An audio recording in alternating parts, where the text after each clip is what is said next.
Cet épisode de Nos Ciné vous est proposé en partenariat avec Séance Radio, la radio 100% cinéma, et c'est une production Binge Audio. Binge. Je peux toujours pas prendre de pizza, il y en a plus de toute façon. Si, il y en a. Je crois qu'il en Il y en reste. a. Je vais la bouffer à l'antenne, hein. Je vais faire Tu vas faire. C'est comme ça, quoi. Faire des bruits de bouche.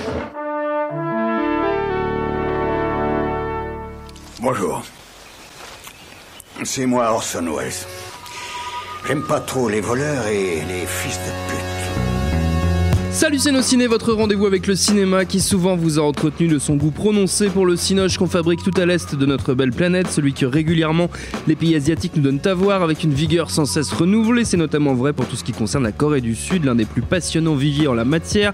On a déjà eu l'occasion d'en parler plusieurs fois et on va sans tarder s'y remettre puisque nous allons évoquer au cours de la demi-heure qui vient The Battleship Island de Ryu Seok-wan. On va le faire en compagnie d'un duo de fiers combattants de la liberté de filmer réunis ici à l'antenne Paris, Julien Dupuis. Salut Julien. Bonjour Thomas. Et Stéphane Moïsaki. Salut Stéphane. Salut Thomas. Allez, c'est Nos Ciné épisode 126 et c'est parti. Monde de merde. Pourquoi il a dit ça? C'est ce que je veux savoir. The Battleship Island qui a perdu son 2 dans la version française pour s'appeler simplement Battleship Island, je ne sais pas pourquoi, ça change pas grand chose à l'histoire qu'il nous raconte, qui est inspirée de faits réels comme on dit, celle des prisonniers de guerre coréens durant l'occupation japonaise pendant la Seconde Guerre mondiale, rassemblés sur l'île d'Ashima, transformée en camp de travail géant, un camp dont plusieurs centaines de prisonniers vont tenter de s'échapper, et évidemment ça ne sera pas d'une simplicité totale. 会社が要した初期者の家賃は毎月の給料から先に差し引く各自に支給する全ての個人料金は費用は給料から差し引く Derrière la caméra, on l'a dit, c'est Ryu Seok-wan qui, malgré ses 44 ans, a déjà son 10e long métrage. Au casting, on retrouve notamment la star sud-coréenne Wang Jong-min, la pop star Lee Jong-young ou la star de la télé Song Joong-ki. Le film est un carton monumental en Corée du Sud. Il a fait plus de 6 millions d'entrées. Votre verdict sur ce Battleship Island, chers amis? Julien? Bah, moi j'ai adoré, je trouve que c'est un film incroyable.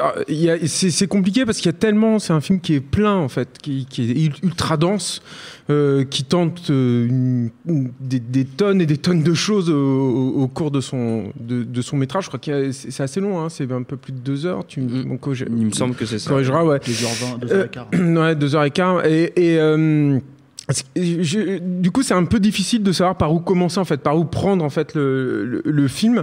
Peut-être que l'angle le plus 2h12 éloquent, voilà, ouais, merci Thomas. De rien. Quelle précision. 132 minutes.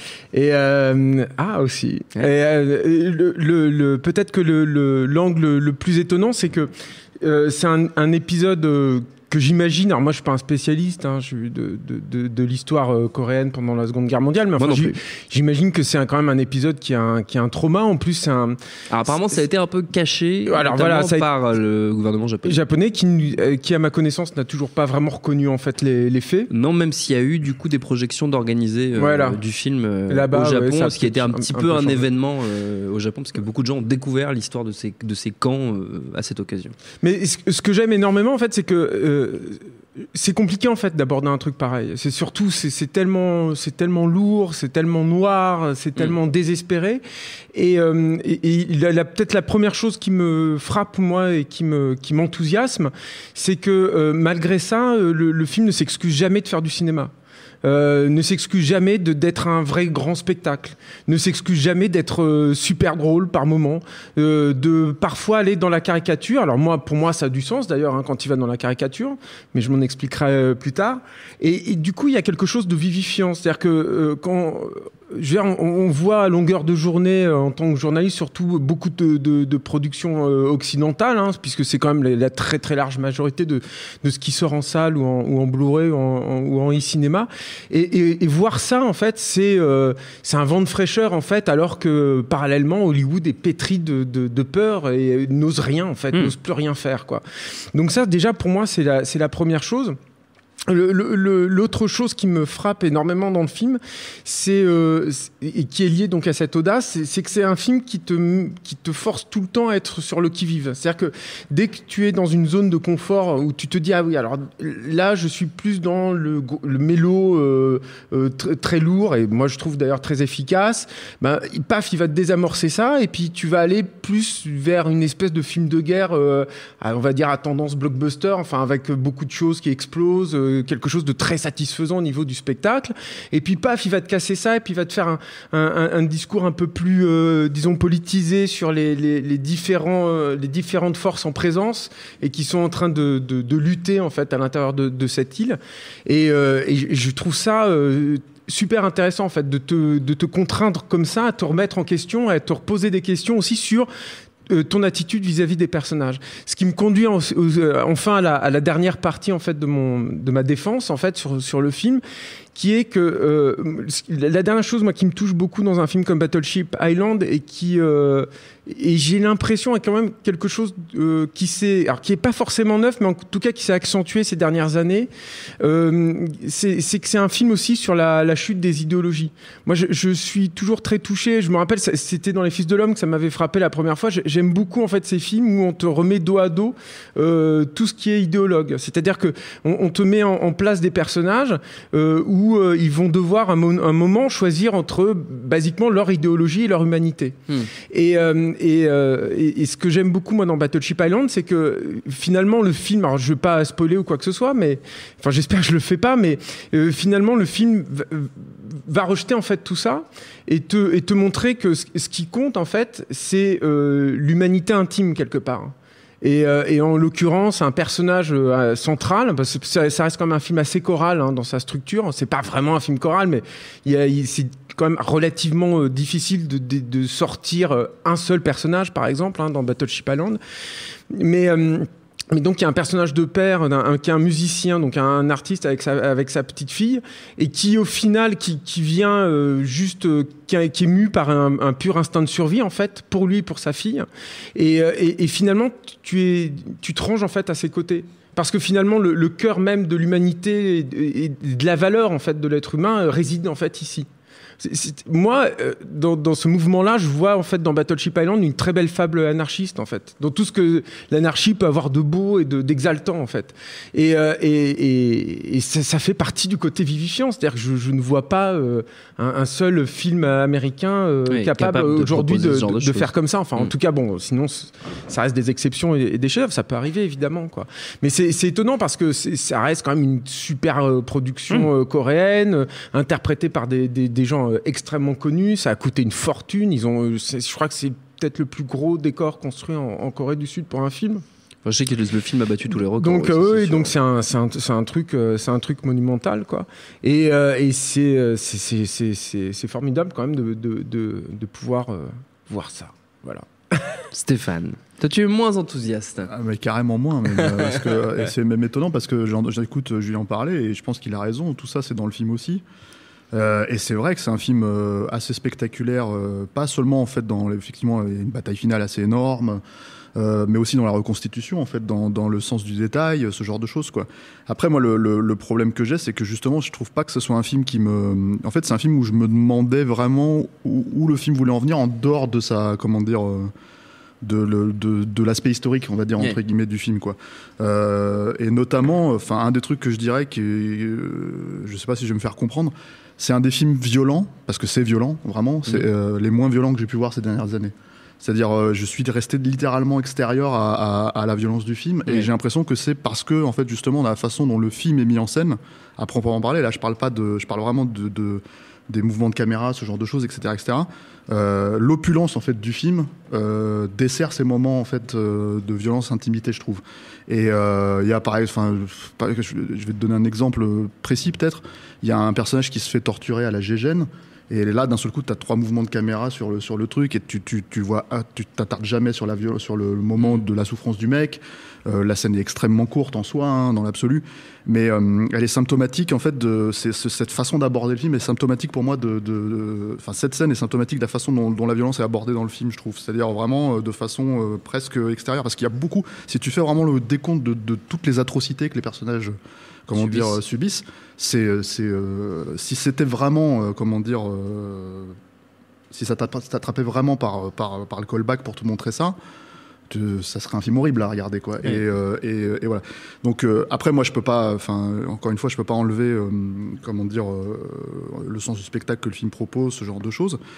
J'ai presque envie de dire que là où moi j'ai l'impression d'avoir vu ces films là en fait, alors pas pas exactement de cette manière-là, et en fait, je vais pas lui enlever non plus son identité de film coréen, ça, parce que c'en est clairement un. Mais j'ai vu ces films-là à Hollywood, justement, dans les années 60, quoi. C'est-à-dire cette façon d'aborder des sujets graves ou des choses comme ça, mais par exemple avec un brin de comédie, un brin de légèreté ici ou là pour faire passer le truc.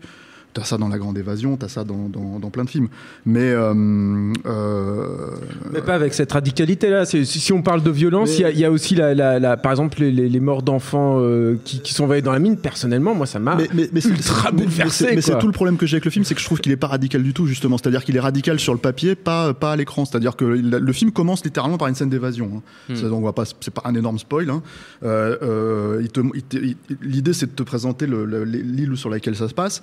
Et en fait, de te montrer que les gosses à la mine, tout ça, etc., ils essaient de se sortir de là, ils essaient d'envoyer un SOS, et ils sortent, ils se jettent à la mer, ils espèrent se faire rattraper, en fait, ils sont rattrapés, voilà. Et littéralement, en fait, tu regardes cette scène, ça dure 5 minutes, et à la fin, j'ai littéralement zéro empathie à aucun moment donné pour les personnages qui se sont. Mais tu es un monstre. Mais c'est terrible. Incroyable.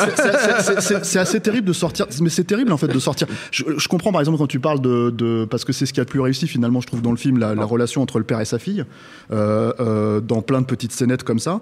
Mais c'est pareil, c'est épars en fait dans le film. Il y a une scène là, puis 20 minutes après il y en a une autre, tu vois. Et entre temps t'as suivi 15 autres personnages, etc., etc. Et là où je trouve le film extrêmement emprunté, c'est que, alors effectivement, comme dit Julien, c'est un film qui n'excuse pas de faire du cinéma, jamais, jusqu'à un point de rupture, quoi. C'est-à-dire, moi, à la fin, quand il te remet du Morricone sur une scène de bataille, ça me sort littéralement de la scène, quoi. C'est-à-dire, je me dis, ok, j'avais pas besoin j'étais déjà bien dehors du film, quoi.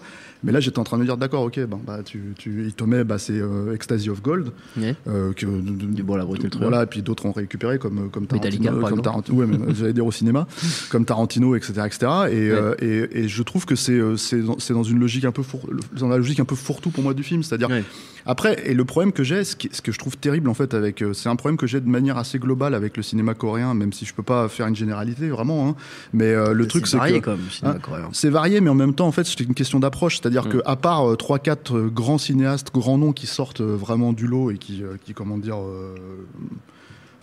l'ont démontré avec film après film.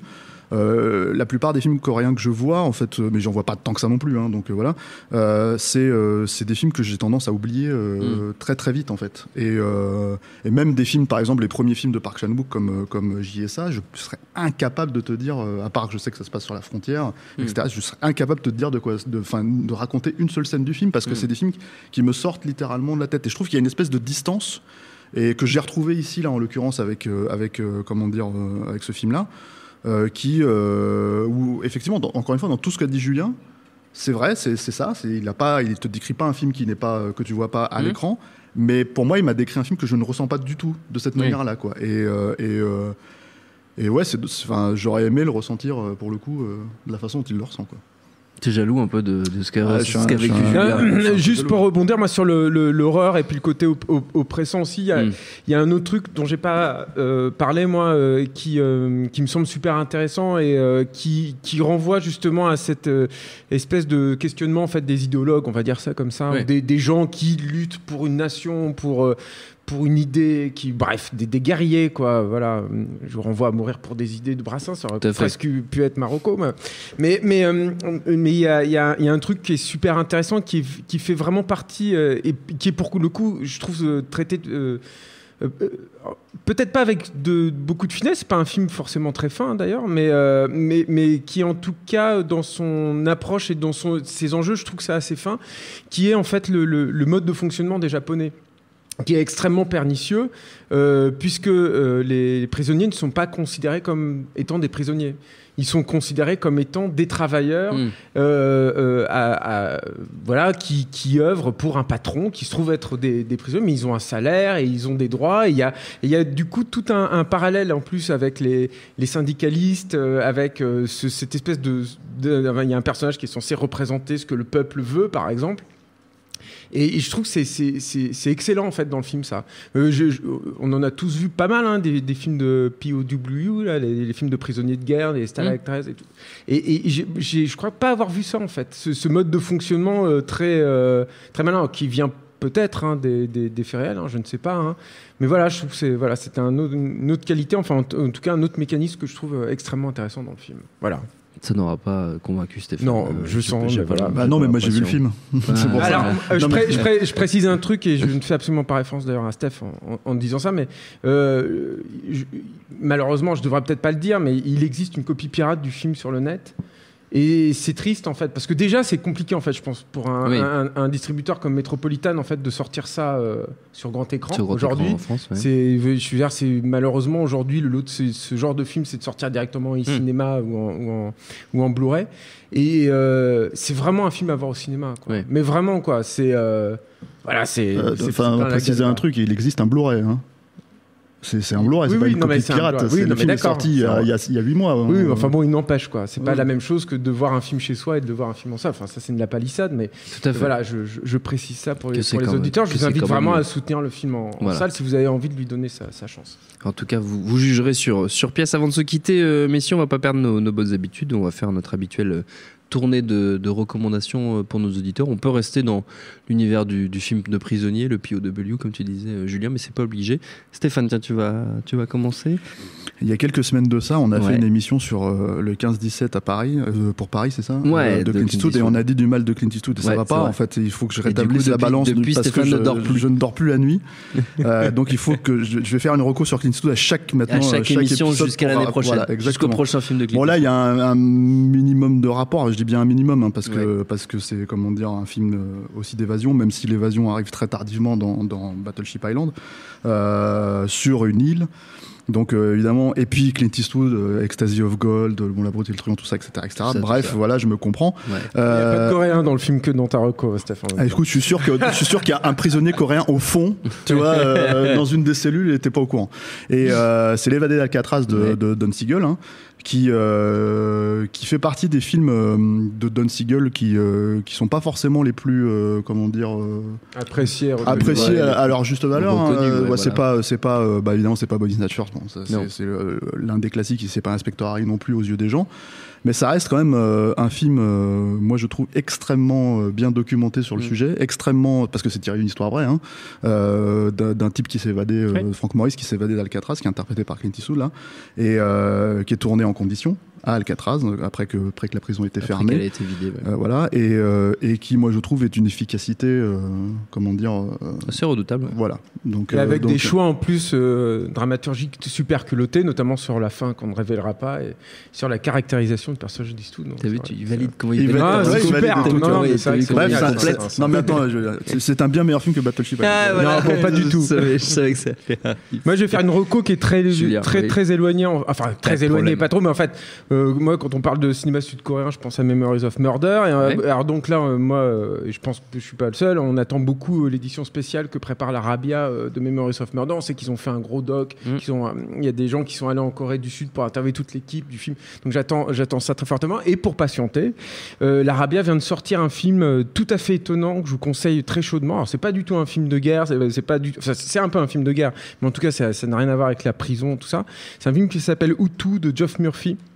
Geoff Murphy, ce fut un temps, alors ça n'a pas duré très longtemps, mais ce fut l'espoir du cinéma néo-zélandais bien avant Peter Jackson. C'était dans les années 80, où tout c'est l'histoire d'une rébellion maori contre les colons anglais.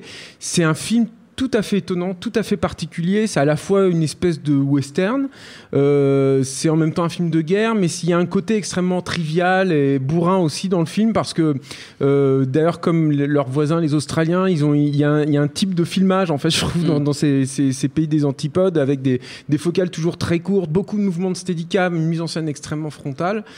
Et moi je vous le conseille très très chaudement. C'est quelque chose, c'est étonnant. En plus l'édition est super belle, il y a un très beau livret avec, et alors là c'est la cerise sur le gâteau, mais c'est une grosse cerise. Il y a un documentaire d'époque de 40 minutes sur le tournage du film, où on voit Geoff Murphy au travail, et on voit que c'était un mec complètement fou quoi, déjà. Et on voit aussi à quel point le film a été tourné mine de rien avec des bouts de ficelle, alors que je crois qu'à l'époque, bon c'était pas très difficile ceci dit, mais c'était je crois le plus gros budget du cinéma néo-zélandais quand c'est sorti. Et là où il y a un petit rapport en fait avec Battleship Island, c'est que de la même façon il aborde en fait un truc très lourd pour les Néo-Zélandais, un fait historique pesant, et il arrive à s'en affranchir parfois totalement pour livrer un film bizarre où t'as un moment, t'as un fermier qui se construit un super flingue qui explose des maisons ou des choses comme ça. Voilà, donc je vous recommande ça très chaudement, et on oubliera du coup que Geoff Murphy a réalisé plus tard Fortress 2 avec Christophe Lambert. Oui, c'est vrai. Ouais, t'as un grand film aussi. Free Jack. Ah oui aussi. Et Piège à haute vitesse, Piège à haute vitesse, c'est vrai, Piège à grande vitesse, c'est un grand film. Un grand film qui est un classique, on peut le dire, un classique. Notre temps est écoulé. Merci à tous les deux. Merci à Quentin à la technique. Merci à l'antenne Paris pour l'accueil. Rendez-vous sur binge.audio, le site de notre réseau de podcast Binge Audio, pour retrouver toutes nos émissions, le programme des prochaines, les dates d'enregistrement en public si vous voulez venir nous voir. Et puis en attendant, on vous dit à très vite. Et tout de suite, un message de notre partenaire Séance Radio. J'adore mon boulot. Vous êtes la crème de l'aristocratie française. Vous avez compris ce que je vous ai dit? Oui, cancer du poumon, inopérable.